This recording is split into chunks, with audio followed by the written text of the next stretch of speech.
नमो नमः बच्चों। हमारे सामने कक्षा 8 की रुचिरा पाठ्य पुस्तक है। पिछली कक्षा में हमने अष्टमः पाठः यानी संसार सागरस्य नायकाः पढ़ लिया था। इस कक्षा में अपन उस पाठ का अभ्यास कार्य करेंगे। पहला प्रश्न है एक पदेन उत्तरत, मतलब नीचे दिए गए प्रश्नों के उत्तर एक पद में लिखने हैं। क नंबर का प्रश्न है कस्य राज्यस्य भागेषु गजधरः शब्दः प्रयुज्यते, यानी किस राज्य के भाग में गजधर शब्द का प्रयोग होता है। तो उत्तर है राजस्थानस्य, यानी राजस्थान के। अगला प्रश्न है गज परिमाणम कः धारयति, मतलब गज की माप कौन धारण करता है। तो उत्तर है गजधरः, यानी गजधर। अगला है कार्य समाप्तौ वेतनानि अतिरिच्य गजधरेभ्यः किम प्रदीयते स्म, यानी कार्य के समाप्त होने पर वेतन के अलावा गजधरों के लिए क्या दिया जाता था। तो उत्तर है सम्मानम, यानी सम्मान। अगला है के शिल्पी रूपेण न समादृताः भवन्ति, मतलब कौन शिल्पी के रूप में यानी कारीगर के रूप में न यानी नहीं समादृताः भवन्ति, मतलब समादृत हैं या आदर मिलता है। किनको शिल्पी के रूप में आदर नहीं मिलता है। तो उत्तर है गजधराः, यानी गजधर को शिल्पी के रूप में कारीगर के रूप में आदर नहीं मिलता है। अगला प्रश्न है अधोलिखितानां प्रश्नानां उत्तराणि लिखत, यानी नीचे दिए गए प्रश्नों के उत्तर लिखने हैं। क नंबर का प्रश्न है तड़ागाः कुत्र निर्मीयन्ते स्म, यानी तालाब कहाँ बनाए जाते थे। उत्तर है तड़ागाः संपूर्ण देशे निर्मीयन्ते स्म, यानी तालाब संपूर्ण देश में बनाए जाते थे। ख नंबर का प्रश्न है गजधराः कस्मिन् रूपे परिचिताः, यानी गजधर किस रूप में परिचित हैं। उत्तर है गजधराः वास्तुकार रूपे परिचिताः, यानी गजधर वास्तुकार के रूप में परिचित हैं। अगला प्रश्न है गजधराः किम कुर्वन्ति स्म, यानी गजधर क्या करते थे। तो उत्तर है गजधराः ग्रामीण समाजस्य नागर समाजस्य च नवनिर्माणस्य सुरक्षा प्रबंधनस्य च दायित्वं निभालयन्ति, यानी गजधर ग्रामीण समाज की और नागर यानी शहरीय समाज की नवनिर्माण के सुरक्षा प्रबंध को या सुरक्षा व्यवस्था को संभालने का दायित्व निभाते थे। अगला प्रश्न है के सम्माननीयाः, के यानी कौन, सम्माननीयाः अर्थात सम्माननीय हैं। कौन सम्माननीय हैं। तो उत्तर है गजधराः सम्माननीया, मतलब गजधर सम्माननीय हैं। चलिए अब अपन अगले प्रश्न पर आते हैं। प्रश्न नंबर 3, जिसमें बोला है रेखांकितानि पदानि आधृत्य प्रश्न निर्माणम कुरुत, अर्थात रेखांकित पदों के आधार पर प्रश्न का निर्माण करना है। क नंबर का वाक्य है सुरक्षा प्रबंधनस्य दायित्वं गजधराः निभालयन्ति स्म, यानी सुरक्षा प्रबंध का दायित्व गजधर निभाते थे। इसमें अपन को सुरक्षा प्रबंध शब्द को हटाना है, तो प्रश्न बनेगा कि किसका दायित्व गजधर निभाते थे। तो सुरक्षा प्रबंध नस्य की जगह पर आएगा कस्य। प्रश्न बनेगा कस्य दायित्वं गजधराः निभालयन्ति, मतलब किसका दायित्व गजधर निभाते थे। और अंत में प्रश्नवाचक चिन्ह भी लगाना है। अगला वाक्य है तेषां स्वामिनः असमर्थाः सन्ति, तेषां यानी उनके, स्वामिनः स्वामी या मालिक, असमर्थाः सन्ति यानी असमर्थ हैं, उनके मालिक असमर्थ हैं। इसमें अपन को प्रश्न बनेगा किनके मालिक असमर्थ हैं। तो तेषां की जगह पर आ जाएगा केषां। प्रश्न बनेगा केषां स्वामिनः असमर्थाः सन्ति, यानी किसके स्वामी असमर्थ हैं। ग नंबर का वाक्य है कार्य समाप्तौ वेतनानि अतिरिच्य सम्मानमपि प्राप्नुवन्ति, यानी कार्य के समाप्त होने पर वेतन के अलावा सम्मान भी प्राप्त करते थे या करते हैं। तो यहाँ पर वेतनानि शब्द को हटाएंगे तो प्रश्न बनेगा कार्य के समाप्त होने पर किसके अलावा सम्मान भी प्राप्त करते हैं। तो वेतनानि की जगह पर आ जाएगा कानि। प्रश्न बनेगा कार्य समाप्तौ कानि अतिरिच्य सम्मानमपि प्राप्नुवन्ति। इस प्रकार से ये प्रश्न बनेगा। अगला देखिए घ नंबर का वाक्य है गजधरः सुंदरः शब्दः अस्ति, यानी गजधर सुंदर शब्द है। प्रश्न बनेगा क्या सुंदर शब्द है, तो गजधर की जगह पर आ जाएगा कह। प्रश्न बनेगा कह सुंदरः शब्दः अस्ति, यानी कौन सुंदर शब्द है। अगला है तड़ागाः संसार सागराः कथ्यन्ते, यानी तालाबों को संसार सागर कहते हैं। प्रश्न बनेगा किसको संसार सागर कहते हैं, तो तड़ागाह की जगह पर आ जाएगा के संसार सागराः कथ्यन्ते, यानी किन को संसार सागर कहते हैं। चलिए अब अपन चलते हैं चौथे नंबर के प्रश्न पर, जिसमें बोला है अधुलिखितेषु यथापेक्षितं संधिम विच्छेदम कुरुत, मतलब जिसमें संधि करने की ज़रूरत है वहाँ संधि करनी है और जहाँ विच्छेद करने की ज़रूरत है वहाँ विच्छेद करना है। क नंबर में देखो अद्य प्लस अपि, इन दोनों को मिलाएंगे तो बनेगा अद्यापि।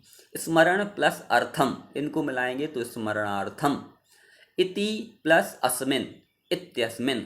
एतेषु प्लस एव, एतेष्वेव।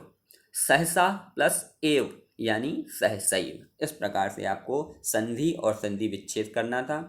अब अपन चलते हैं पाँचवें नंबर के प्रश्न पर, जिसमें बोला है मंजूषातः समुचितानि पदानि चित्वा रिक्त स्थानानि पूरयत, यानी मंजूषा में से उचित शब्द को चुन करके रिक्त स्थान की पूर्ति करनी है।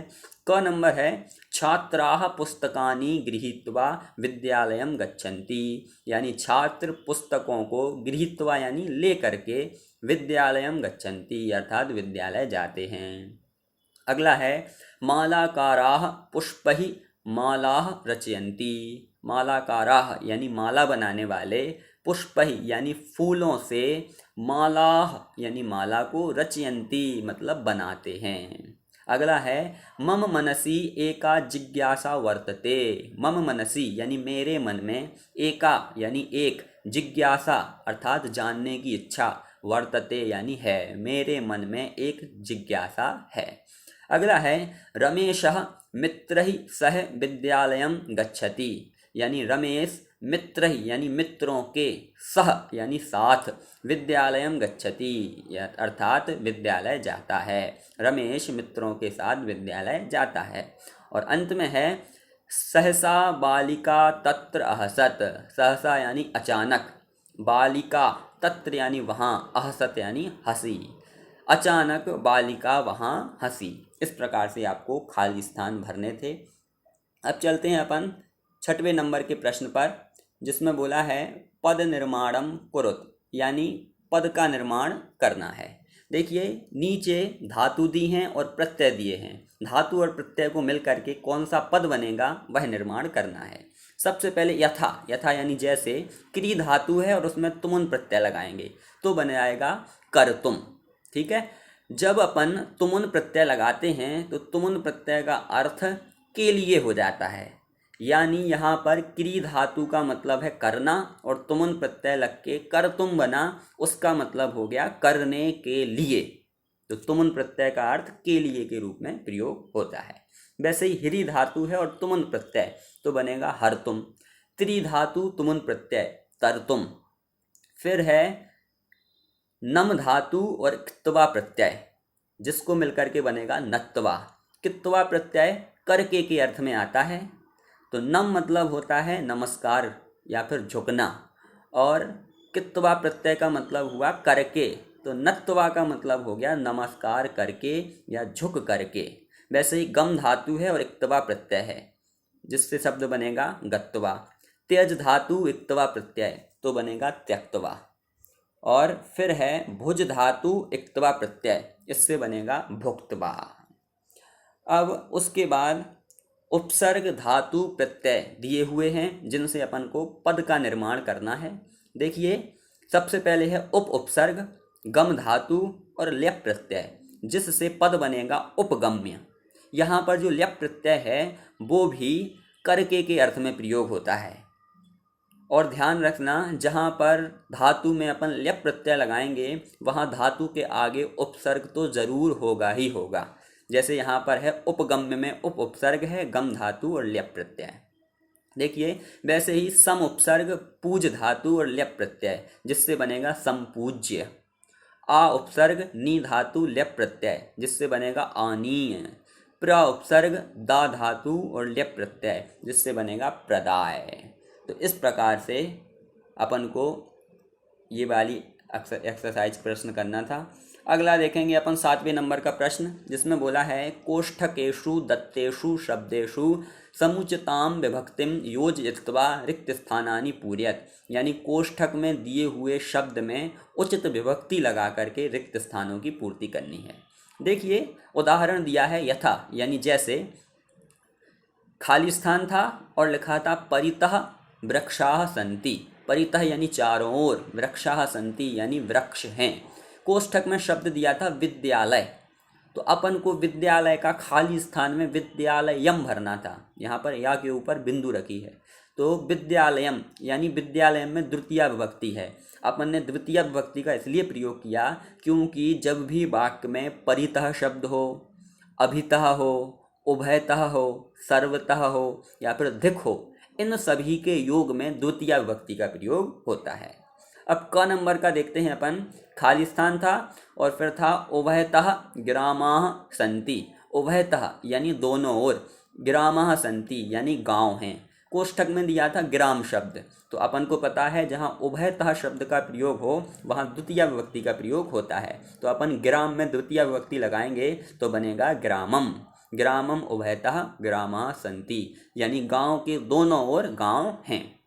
अगला है खाली स्थान पर्वतः अट्टालिका सन्ति। तो यहाँ पर नगर शब्द है और यहाँ इसमें भी सर्वतः शब्द का प्रयोग हुआ है और सर्वतः शब्द के प्रयोग में भी द्वितीय विभक्ति का प्रयोग होता है, तो नगर के साथ द्वितीय विभक्ति का प्रयोग होगा नगरम। अगला है धिक और खाली स्थान था और कोष्ठक में लिखा था कापुरुषम, तो जहाँ पर धिक शब्द का प्रयोग हो वहाँ भी द्वितीय विभक्ति का प्रयोग होता है, तो कापुरुष में द्वितीय विभक्ति लग करके वाक्य बनेगा धिक कापुरुषम, यानी कायर पुरुष के लिए धिक्कार हो। चलिए आगे देखते हैं अब अपन। यथा यानी जैसे मृगाः मृगैः सह धावन्ति, यानी हिरण हिरण के साथ दौड़ते हैं। और यहाँ पर मृग शब्द दिया था जिसमें अपन ने तृतीय विभक्ति लगाई, तृतीय विभक्ति का बहुवचन तो हो गया मृगही, यानी हिरण हिरण के साथ दौड़ते हैं। तो आपको ये बात ध्यान रखना है, जहाँ पर अपन वाक्य में सह शब्द का प्रयोग करते हैं वहाँ पर तृतीय विभक्ति का प्रयोग होता है। जैसे यहाँ पर सह शब्द का प्रयोग है, इस कारण से मृग शब्द में तृतीय विभक्ति लगी है। क नंबर का देखिए, बालकाः खाली स्थान सह पठन्ति। बालिका शब्द दिया था, इसमें अपन तृतीय विभक्ति का बहुवचन लगाएंगे तो बनेगा बालिका भी, यानी बालक बालिकाओं के साथ पढ़ते हैं। फिर है पुत्रः खाली स्थान सह आपणम गच्छति।